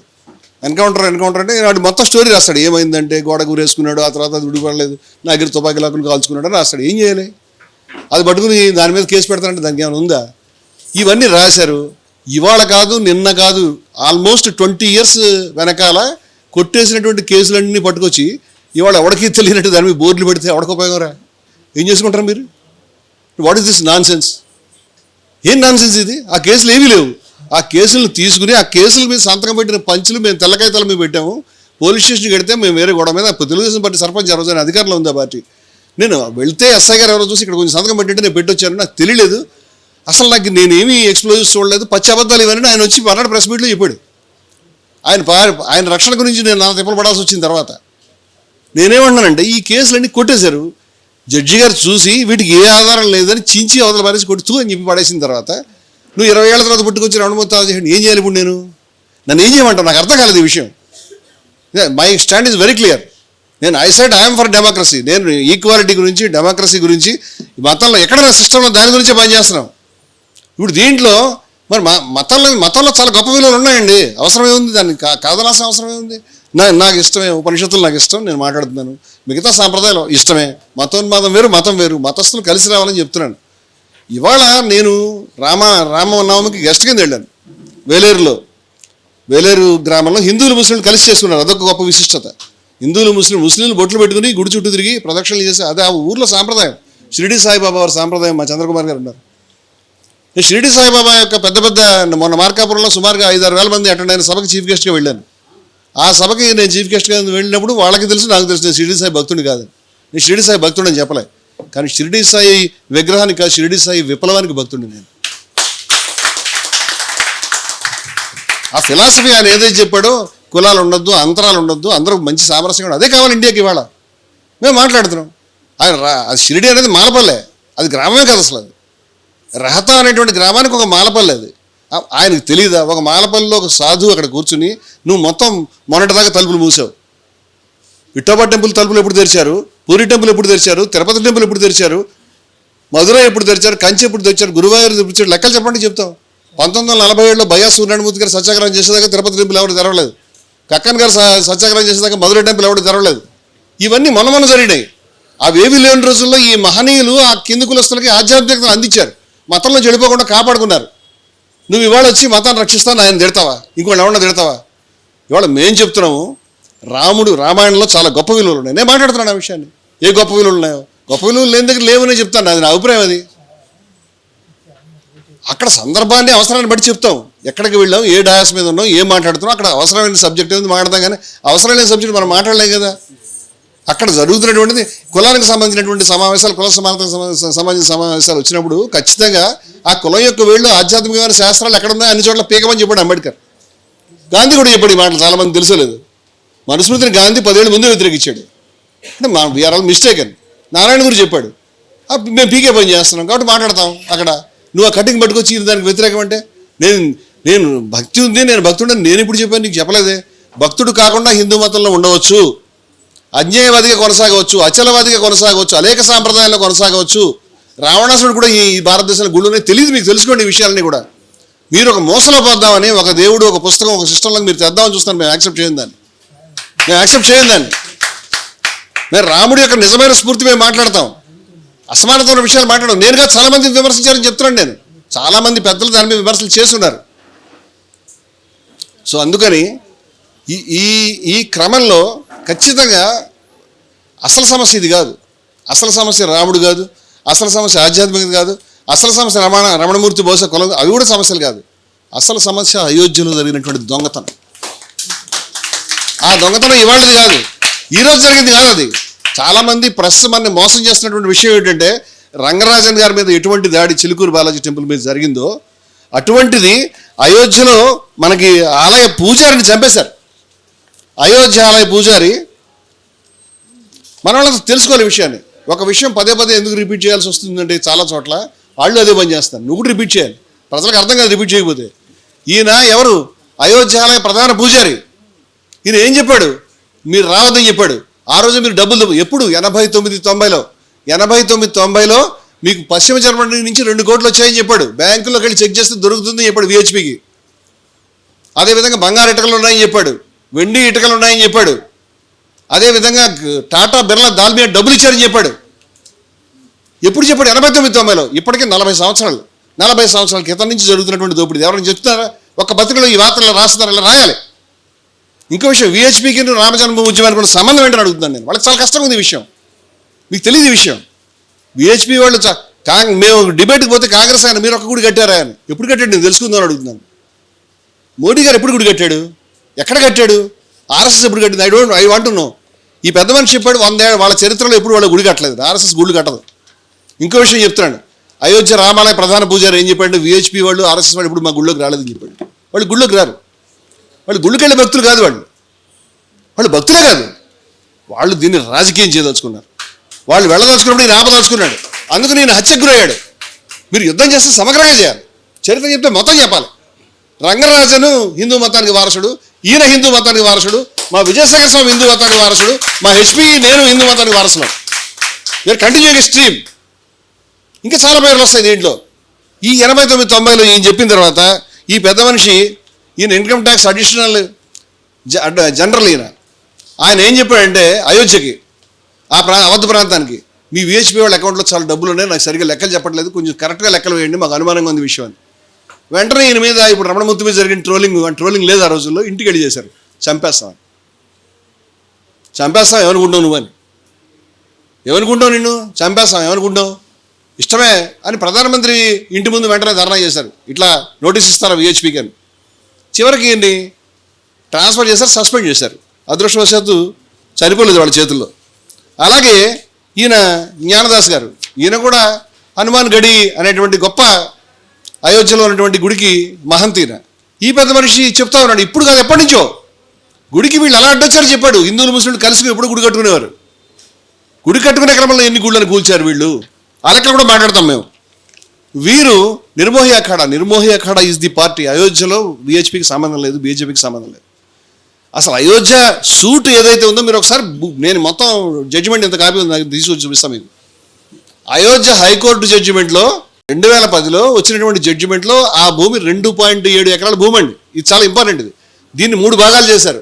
ఒక భాగాన్ని నిర్మోహి అఖాడాకి ఇచ్చారు, మరో భాగాన్ని రామ్లల్లా అంటే రామునికే, శ్రీరామచంద్రునికే ఇచ్చారు, మరో భాగాన్ని ముస్లింలకి వక్ఫ్ బోర్డుకి ఇచ్చారు. ఈ ముగ్గురికి 3 ఇచ్చారు. అయితే దీన్ని ఎవరో ఒప్పుకోలేదు. దాన్ని నెక్స్ట్ పైకోర్టులో ఛాలెంజ్ చేశారు. పైకోర్టులో నిర్మోహి అఖాడాకి ఇవ్వలేదు, మొత్తం భూమిని రాముడికి ఇచ్చారు. అలాగే ముస్లింలకు కూడా గౌరవించి దానికి రెట్టింపు భూమి 5 ఎకరాలు వాళ్ళకి మసీదుకి ఇచ్చారు. అర్థమైందా మీకు? కానీ నిర్మోహి అఖాడాకి ఎందుకు ఇవ్వలేదంటే వాళ్ళ పిటిషన్ టైం బార్ అయింది. టైం బార్ అంటే టైంలో వేసుకోలేదు, దాన్ని వేసుకుంటే ఆ పిటిషన్ అడ్మిట్ చేసేవారు. సమయం గడిచిపోయింది కాబట్టి టెక్నికల్ రీజన్స్ వీళ్ళు పక్కన పెడుతున్నామని చెప్పారు. కానీ నిర్మోహి అఖాడా గొప్పదనం తెలుసు కాబట్టి నిర్మోహి అఖాడాని ప్రభుత్వం ఏర్పాటు చేసే ట్రస్ట్లో దాన్ని నిర్మోహి అఖాడా నుంచి చేర్చుకోండి అని చెప్పారు. స్పష్టంగా ఉంది జడ్జిమెంట్లో ఈ విషయం. నిర్మోహి అఖాడా అనేది పార్టీ. నిర్మోహి అఖాడా పార్టీ అని ఎందుకు చెప్తున్నానంటే ఇవాళ నిర్మోహి అఖాడా అంటే కుస్తీలు పట్టేది. ఉత్తర భారతదేశంలో ఈ వీళ్ళు రామానందీలు అంటారు. కబీర్ గురువు పేరు రామానందుడు. ఈ రామానందీ శాఖకు చెందినటువంటి నిర్మోహి అఖాడా చేతిలో మధ్యప్రదేశ్లో, ఉత్తరప్రదేశ్లో అనేక దేవాలయాలు ఉన్నాయి. వీళ్ళేం చిన్న సంస్థ కాదు, కానీ కఠినమైనటువంటి నియమాలు పాటించేటువంటి సంస్థ వీళ్ళు ధార్మికంగా కట్టుబడి ఉంటారు. వాళ్ళు అనేక నియమాలు పాటిస్తారు. వాళ్ళు కుస్తీలు పడతారు, నిత్యము రాముడి యొక్క జపం చేస్తారు. అటువంటిది రామాలయ ఉద్యమాన్ని అప్పటి నుంచి చేస్తున్నారు, కానీ విద్వేషం లేకుండా. దాంట్లోకి విహెచ్పి ఎంటర్ అయింది. VHP was never a party. జడ్జిమెంట్స్లో లేదు అది. ఇప్పుడు నిర్మోహి అఖాడాకి సంబంధించినటువంటి ఈ పెద్ద మనిషి, వీరు అధికార ప్రతినిధి సీతారాం దాస్ అంటారు వీరిని. సంత్ సీతారాం దాస్ గారు, మహంత్ సీతారాం దాస్ గారు, వారు ఏం చెప్పారంటే 2017లో 1400 కోట్ల రూపాయలు విహెచ్పి తీద్దని చెప్పారు. 2017లో. ఇవాళకి ఎన్ని సంవత్సరాలండి? Almost 10 years. 10 ఏళ్ల క్రితమే ఈ నిర్మోహి అఖాడా ఎవరు పార్టీనో వాళ్ళు చెప్పారు. ఎవరు పార్టీనో వాళ్ళు చెప్పారు వినవు. ఎవరు పూజారో, ప్రధాన పూజారో ఆయన తిన్నాడు, అది పట్టించుకోవు. ఇప్పుడు ఏదో ఆలయంలో కొంచెం దొంగతనం జరిగిందంటే మేమెందుకు ఒప్పుకుంటాం దీన్ని? 40 సంవత్సరాల లెక్కలు తీ. ఎప్పటి నుంచి వసూలు చేసావు? భారతదేశంలో ఎన్ని గుళ్ళు ఉన్నాయండి? అక్షరధామం లేదా? ఇక్కడ పైన బిర్లా టెంపుల్ లేదా? భారతదేశంలో చాలా గొప్ప గుళ్ళు, చాలా ఖర్చు అయినవి. ఇంకా సౌదీ అరేబియాలో, అమెరికాలో కూడా కట్టారు. మీరు ఎప్పుడు డబ్బులు ఇచ్చారా? కానీ అయోధ్య ఆలయానికి ప్రతి గ్రామం నుంచి డబ్బు వెళ్ళింది, ప్రతి అపార్ట్మెంట్ నుంచి, ప్రతి పట్టణంలో, ప్రతి గల్లీ నుంచి డబ్బులు వెళ్ళింది, ప్రపంచంలో ప్రతి దేశం నుంచి డబ్బులు వెళ్ళింది. ఒకరోజు కాదు, అనేక సార్లు వెళ్ళింది. 40 ఏళ్ళ నుంచి జరుగుతుంది. ఎంత డబ్బు వసూలు చేశావు? ఆ డబ్బులు ఎక్కడ పెట్టావు? ఈయన చెప్తున్నాడండి. రామాలయ ప్రధాన పూజారి చెప్పాడు, ఎన్నికల నిమిత్తం బీజేపీకి ఉపయోగించారని చెప్పాడు. మాట్లాడిన విషయాల్ని ఇప్పుడు కొత్తగా ఏం చేస్తారండి మీరు ఇవన్నీ మాట్లాడితే? I'm showing you evidence, I can show you documents and they killed people. 50 నుంచి 60 మంది పూజారులు చంపారని చెప్పాడు. తెలుసా మీకు? ఈ మహానుభావుడు ఏం చెప్పాడంటే అయోధ్య ప్రాంతంలో 50 నుంచి 60 మంది పూజారులను చంపారని. మన హిందూ మతాన్ని ఒక ముద్దగా చూస్తే వచ్చే ప్రమాదం చెప్తున్నాను నేను. ఎవరు వాళ్ళు? వారానికి 10 రోజులకు ఒకరిని చంపుతుంటే నేను ఎక్కడ చెప్పాలని చెప్పాడు. మఠాలను స్వాధీనం చేసుకోవాలి, గుళ్ళని 8,500 గుళ్ళు ఉన్నాయి ఆ ప్రాంతంలో. ఆయన చెప్పాడు ఇంతమంది చంపారు నాకు తెలిసి, నా దగ్గర లిస్ట్ ఉంది. ఆయన అడిగితే లిస్ట్ చెప్పమంటే 4 పేర్లు చెప్పాడు. లిస్ట్ అంతా ఇంటి దగ్గర ఉందని చెప్పాడు. నేను చెప్తాను అన్నాడు. ఎవరో దాని మీద చేయలే. నన్ను ఇంకా ఎందుకు ఉంచుతారో తెలియదు నాకు, ఇంతమందిని చంపి నన్ను ఎక్కడ ఉంచుతారని చెప్పాడు. ఆయన కూడా చంపేశాడు. 1991లో కళ్యాణ్ సింగ్ ఆయన తొలగించాడు. కోర్టు నియమిస్తే నువ్వేంటో తొలగించడానికి 10 ఏళ్ళ నుంచి నేను పని చేస్తున్నాను ఆయన కోర్టుకు వెళ్ళాడు. ఆ తర్వాత 92లో బాబ్రీ మసీద్ కూల్చారు. 93లో జస్ట్ నెలలు తిరగకుండా ఇంటి దగ్గర ఒక గుడిసెలో ఏ రక్షణ లేకుండా ఉన్నటువంటి మనిషిని తుపాకులతో కాల్చి చంపారు. ఈ మనిషి నాకు రక్షణ కల్పించడం కళ్యాణ్ సింగ్ ప్రభుత్వాన్ని అడిగాడు, కల్పించలేదు. ఇప్పుడు మనం చెప్తే అదేదో ఆస్తి తగాదాలో చచ్చిపోయిన ఎఫ్ఐఆర్ రాశారు, అయిపోయింది. ఎఫ్ఐఆర్ల చుట్టూ వాటి చుట్టూ తిరిగితే ప్రాబ్లం అదే. ఇది విషపు బిందు. ఎవరైతే కొడుతున్నాడో, ఎవరు రంగరాజన్ని కొట్టాడో, ఎవరు నన్ను కొట్టాడో, ఎవరు వీరిని చంపాడో, వీళ్ళంతా ఒక విష సముద్రం. ఈ విష సముద్రంలో ఒక చిన్న మగ్గు మీద ఒక మనిషి మీద పోరాడడం ఉపయోగం లేదు. ఇవన్నీ మాట్లాడాలి. ఈ క్రైమ్స్ అన్నీ కూడా లింక్డ్, దొంతరగా ఉన్నటువంటి క్రైమ్స్ అని మాట్లాడుతున్నా. ఇవి మాట్లాడుతున్నప్పుడు నాకు తెలుసు. ఈరోజు నా దగ్గరికి 2 కళ్ళు లేనటువంటి ఏలూరు నుంచి ఒక ఆవిడ వచ్చారు. ఆవిడ ఇంటర్వ్యూస్ చూసి తట్టుకోలేక ఏడ్చుకుంటూ వచ్చారు. ఆవిడ బిడ్డ ఆటిజంతో ఉంది. ఆవిడకి 2 కళ్ళు లేవు. ఆవిడ భర్త కూడా 2 కళ్ళు లేవు. ఆవిడ నేనంటే అభిమానం. ఆవిడ అర్ధరాత్రి 3 గంటలకు నా ఇంటర్వ్యూ చూసి, అది టీటన్లో మా సుందర చేసింది. ఇలా మాట్లాడితే ఎలాగండి? ఒకళ్ళు ఉన్నారు, ఎంతకాలం ఉంటారు మీరు ఉన్నారని మేము సంతోషంగా ఉన్నాం. ఆవిడ అభిమానం అంతా చెప్పింది. ఇవాళ కూడా ఆవిడ ఏడ్చుకుంటూ పొద్దున వచ్చింది. నిద్రపోయే టైం కూడా లేదు. ఆవిడ ఈ నిజాలను బయటపెట్టినప్పుడు చంపేస్తారు. నా మిత్రులు చెప్తారు, శత్రువులు చెప్తారు, చంపేస్తారు, దాడి జరుగుతుంది అని చెప్తున్నారు. అందుచేత అతను వచ్చినప్పుడు కొన్ని విషయాలు, ఈ పాయింట్స్ చెప్పకపోతే క్రైమ్ కంప్లీట్ కాదు. ఆయన 2-3 సార్లు నేను చూశాను. ఒక దాంట్లో మాస్టర్జీ గారు ఉన్నారు. ఫస్ట్ టైం నేను వెళ్ళినప్పుడు మాస్టర్జీ గారు ఉన్నారు, నేనున్నాను, స్టాలిన్ ఉన్నాడు, ఇంకా కొంతమంది ఉన్నాం. ఆ రోజు వాళ్ళిద్దరు వచ్చారు, కశ్యప్ రెడ్డిని ఇంకో మనిషి కూడా, నాకు పేరు గుర్తులేదు. వీడి పేరు గుర్తుకోవడానికి వీళ్ళు ఏమైనా దాన్ని ఏమంటారు, ఇందిరాగాంధీలకు చాలా ఫేమస్ పీపుల్ అయ్యండి. ఎవడో వచ్చాడు. వచ్చిన వాళ్ళు ఏం చేశారు చెప్తాను నేను, వారి సాక్షి మీరు అడగండి.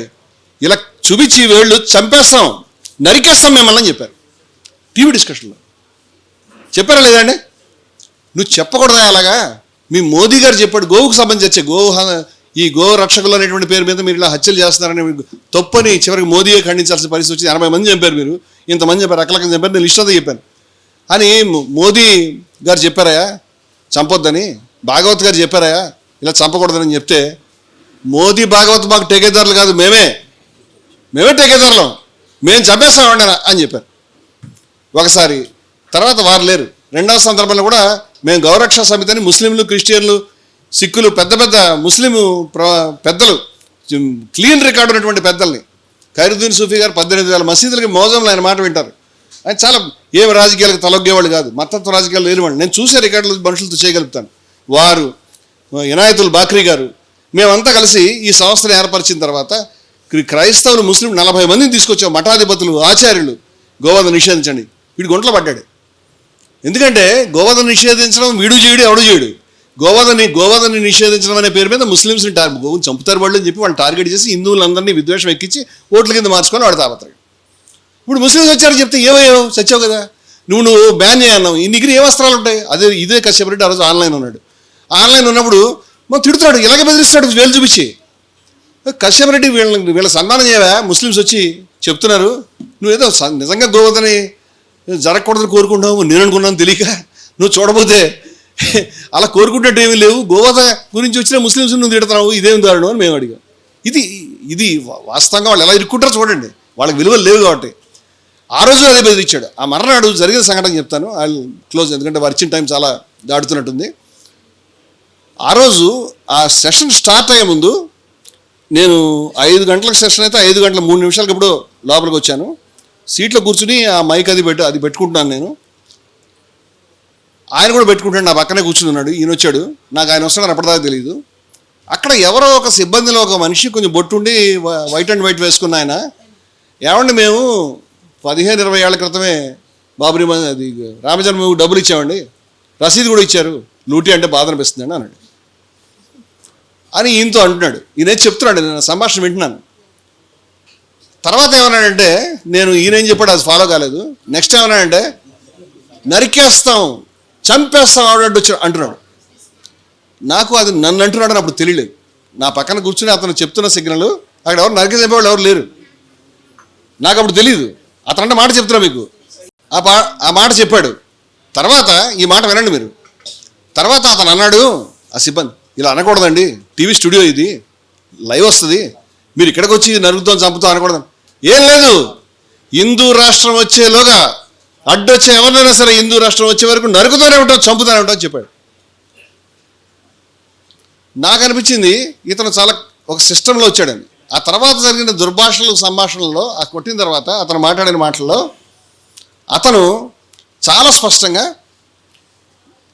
నేను ఇంకేవేవో చేస్తున్నానని, లేకపోతే ఇప్పుడు ట్రోలింగ్లో ప్రచారంలో ఉన్న విషయాలు ఉన్నాయి కదా, ఏది రాముడిని తిట్టానని, నాకు అప్పుడు తెలియలేదు వీడు ఏం మాట్లాడు పిచ్చోడు అన్నాడు అని, ఇవన్నీ వల్లిస్తున్నాడు మాకంతా అని. అంటే వీడు క్లియర్గా రికార్డు పెట్టుకుని ఈరోజు ఈ పని చేసే ఉద్దేశంలో వచ్చాడు. ఎందుకంటే నేను గతంలో వీడి ముందే ఈ దుకాణం తెరిచి నేను ఈ రికార్డ్ అంతా చాలా వివరంగా చెప్పాను. ఇక్కడ మీకు చాలా షార్ట్లో చెప్తున్నాను, చాలా విషయాలు నేను వివరంగా చెప్పగలుగుతున్నాను. నేను చెప్తున్నప్పుడు అతను ఆన్లైన్లో ఉండి ఆ గత చర్చలో చెప్తున్నప్పుడు అతనితో సమాధానం లేదు, ఇట్లా చంపారు ఆహా ఆహా ఆహా అంటున్నాడు. అంతేగాని ఏమీ వాదన చేయలేకపోతాడు. వాళ్ళకి తెలియని విషయాలు, వాళ్ళ దగ్గర ఇన్ఫర్మేషన్ లేదు. అంటే వాళ్ళు మన కౌంటర్ చేయడం పాజిబులే కాదు. బట్ నీ సమాచారం లేనప్పుడు నీకు ఏం ఎలా కాపాడుకుంటావు నువ్వు? ఓ దొంగని పట్టుకుని ఇదిగో దొంగ ఇదిగో మూట అని చెప్తే ఏం చేస్తాడు? కొడతాడు. నేను కొట్టకుండా ఏం చేస్తాడు చెప్పు? నేను పట్టుకుని ఇదిగో దొంగ దొరికాడు, ఇక మూట దొరికింది అన్నాను అనుకోండి, ఆ మూట నీదేం తెలుసు అంటే నోట్లోనే ఏం చేస్తాడు? ఇదిలించుకోవడానికి కొట్టడానికి ట్రై చేస్తాడు. అతను అదే చేశాడు. ఇప్పుడు అతని దగ్గర సమాధానం లేదు. నేను మళ్ళీ తీసిన తర్వాత గబగబా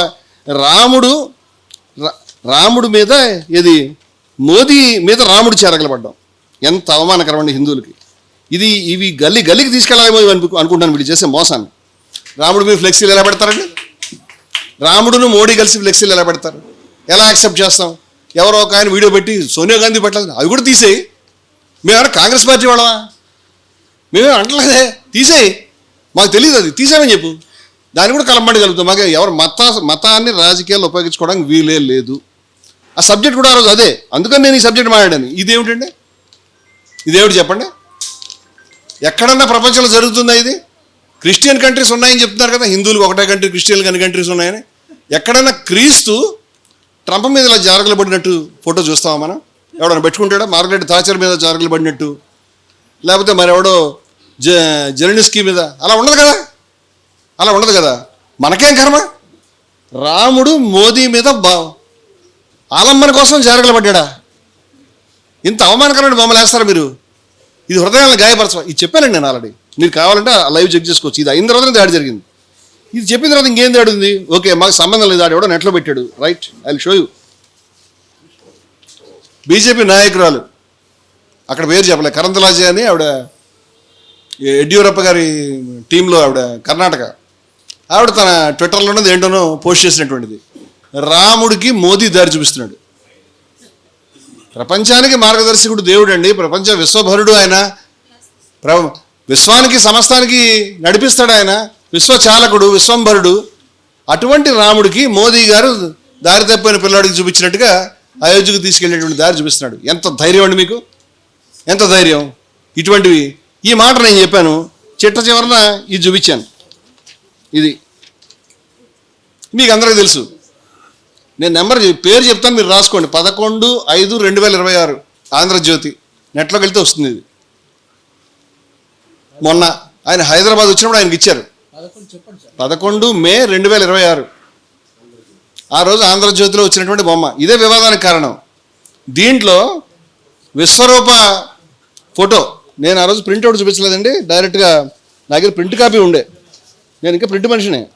ఇది చూపించాను, ప్రింట్లో ప్రింట్ అయింది తీసుకెళ్ళి. ఇప్పుడు దీంట్లో శ్రీకృష్ణుడు విశ్వరూప యొక్క చిత్రం ఉంది, ప్రతి ఇళ్లలో, ప్రతి పూజా మందిరాల్లో ఉంటుంది. దాంట్లో మరి ఏమనాలి, ఇందాక ఈయన అన్నాడు, స్కైలాబ్ తల తీసన్నావు, కొడతారు, అందుకే కొట్టారు. మరి ఏం నువ్వే అంటారు? నేను అంటున్నా, తల అనే శబ్దం మీద నీకు ఎంత అభ్యంతరం ఉంది, కానీ తల మార్చి, శ్రీకృష్ణుడు తల మార్చి మోదీ తల ఏం అభ్యంతరం లేదా? ఏది నాకు ఈ వాడిని కొడతాను నేను, వాడు నాకు ఈ అర్జెంటుగా, ఎవడో ఈ పని చేసింది నడు అని వెంటనే స్టూడియోలో వెళ్ళిపోవాలి. నిజంగా భక్తుడు అయితే వెళ్ళాడు, ఎందుకంటే మోదీ భక్తుడు. ఇతను కృష్ణుడు భక్తుడు కాదు, రాముడు భక్తుడు కాదు, హిందూ భక్తుడు కాదు, ఏమీ కాదు. నీకు మోదీని బయటపడుతున్నావు కాబట్టి, వేచిపోయిన బయటపడుతున్నావు కాబట్టి, ఆర్ఎస్ఎస్ బయటపడితే భయం నీకు. నువ్వు కుక్కవు నువ్వు, అందుకని నువ్వు మాట్లాడుతున్నావు. అంతేగాని నీకు మతం మీద ఉందని ఎందుకు చెప్పుకుంటావు? నువ్వు హిందూ ఎప్పుడయ్యో? హిందూ మతంలో ఇలా ఈ పని చేశాను నేను నా జీవితంలో, నేను హిందూ వ్యతిరేక చిత్రిస్తున్నారు కదా, ఈ పని చేసామా ఎప్పుడైనా? తలలు మార్చి మాట్లాడామా? ఇలా చేయొచ్చునా? మీకు సిగ్గుందా? హరహర్ మోదీ అనేటువంటి నినాదం ఇవ్వచ్చునా? హరహర్ మహాదేవ మా నినాదం. కాశీ అనేది పుణ్యక్షేత్రం అండి. హరహర్ మహాదేవ ప్లేస్లో హరహర్ మోదీ, ఘర్ ఘర్ మోదీ అని ఇస్తారా? ఎట్లా ఇస్తారు? తిరుపతి ఏడుకొండలవాడ వెంకటరమణ గోవింద గోవింద అంటారు. మా స్వామి ఉన్నాడు, ఏడుకొండలవాడ వెంకటరమణ చంద్రబాబు అంటారా? ఏడుకొండలవాడ జగన్ అంటారా? అంటే వీపులు బద్దలు కొట్టరు అక్కడ. మరి వీళ్ళ వీపులు బద్దలు కొట్టద్దా? ఘర్ ఘర్ మోదీ అన్నందుకు మతాన్ని ఇష్టమైనట్టు రాజకీయాలు పడుతున్నారు. ఎందుకు టెంపుల్ ఓపెన్ చేశారు? నేను టెంపుల్ గురించి ఇంత మాట్లాడుతుంటే అవ్వలేదండి, అది ఇంకా అసలు కంప్లీట్ అవ్వలేదండి, మొత్తం అది ఇంకా నిర్మాణం అవ్వకపోతే ఎందుకు ఓపెన్ చేసావు? బీజేపీ నాయకుడు చెప్పాడు నాకు చర్చలో. Okay, accepted. ఎందుకు ఓపెన్ చేసావు? మరి ఎందుకు ఓపెన్ చేసావు నీకు తెలియదు, నాకు తెలుసు. నేను చెప్తాను. 2024లో ఎన్నికలు వస్తున్నాయి కాబట్టి, జనవరి నెలలో ఎన్నికలు వస్తున్నాయి, ఏప్రిల్ నెలలో ఎన్నికలు వస్తాయి, జనవరి నెలలో ఓపెన్ చేసావు. శంకరాచార్యులు చెప్పారు, వాళ్ళు హిందువులు కదా, ఓపెన్ చేయొద్దు, రాజకీయం వద్దు, కంప్లీట్ కాలేదు, ఇవే కారణాలు చెప్పారు.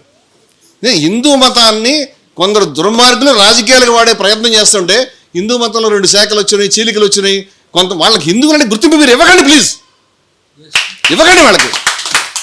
హిందూ మతాన్ని కొన్ని పురుగులు, కొన్ని క్యాన్సర్ లాగా కొంతమంది దుర్మార్గులు ఎలకలు కొట్టేస్తారంట. అలాంటి దుర్మార్గులు హిందూ మతానికి పట్టారు, దేశాన్ని దొంగలు పట్టినట్టు హిందూ మతంలో దొంగలు పట్టారు. ఆ దొంగలు తరివేసి హిందూ మతాన్ని, హిందూ మతం విలువల్ని, క్రైస్తవ మతాన్ని, ఇస్లాం మతాన్ని, అన్ని మతాన్ని కాపాడుకోవాలి. ఈ సమస్య ఇది రమణమూర్తిది, కాశ్యప రెడ్డిది కాదు, ఇలా రంగరాజది కాదు, ఎవరిది కాదు, ఇక్కడ కూర్చున్న ప్రతి ఒక్కళ్ళది. మరి రోడ్ల మీద తిరగలేం. గతంలో ఎన్కౌంటర్ జరుగుతుందంటే మనం దాన్ని పట్టించుకోలేదు. ఇవాళ ఎన్కౌంటర్ ఒక వర్డ్ అయిపోయింది, ఉప చట్టం జరిగిపోయింది. రేపు పొద్దున్న ఏమైనా మీరు మాట్లాడితే ఈయన మీ స్కైలాబ్ ఉప పెట్టండి అని అంటాడు. నేను అడిగాను, ఒక యాంకర్ మాట్లాడుతుంటే, నిన్ను కొడతారా రేపు పొద్దున్న, నువ్వు చొక్కా ఎందుకు చేసుకున్నా కొడతారు, అది నువ్వు అలౌ చేస్తే. ఇది మనం అందరం రోడ్ల మీద తిరగడానికి సంబంధించిన సమస్య, మన ఉద్యమాలు నడపడానికి సంబంధించిన సమస్య. భారతదేశం మారడం కాదు, భారతదేశం మీద పెను విపత్తు ముంచుకొస్తా ఉంది మన చుట్టూను. మన శక్తి అంతా సర్వశక్తులు వడ్డీ పోరాడకపోతే ఈ ఎలిమెంట్స్ చాలా ప్రమాదం వస్తుంది. జై భారత్.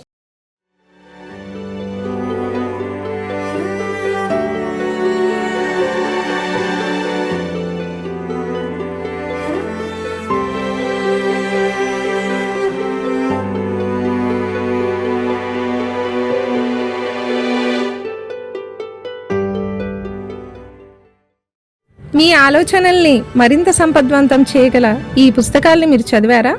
ప్రతులకు జై భారత పబ్లికేషన్స్ 9848030089.